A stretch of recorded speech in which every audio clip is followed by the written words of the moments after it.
Welcome to the Salmon Runs YouTube. Enjoy the video. In this video, I will explain how to play Peroxide Roblox Mobile. First, ensure your device has a stable internet connection, preferably a strong Wi-Fi signal, to minimize latency and connection drops.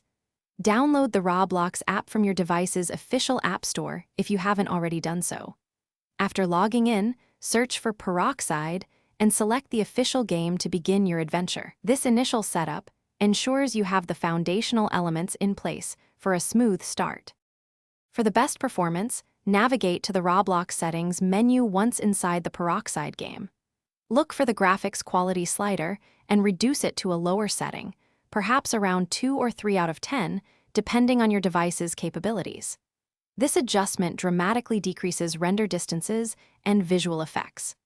Experiment with these settings to find a balance between visuals and smooth gameplay, ensuring your experience is both responsive and engaging on your mobile device.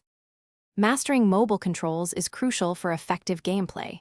The virtual joystick on the left side of your screen controls character movement. Simply drag your thumb in the desired direction. To adjust your camera perspective, swipe and drag your finger across the right side of your screen. Ability buttons typically appear on the bottom right. Tap them to activate your skills. Practice these movements in a safe zone to build muscle memory, allowing for fluid actions during intense encounters. For an even better experience, always ensure no other demanding applications are running in the background. Consider performing a quick restart of your mobile device before playing to refresh its memory. If you encounter frequent crashes or freezes, try reinstalling the Roblox app entirely. These simple maintenance steps can drastically improve stability and provide a consistently smooth Peroxide experience on your mobile. Enjoy exploring the world and developing your character. Thanks for watching. Consider subscribing if we helped you.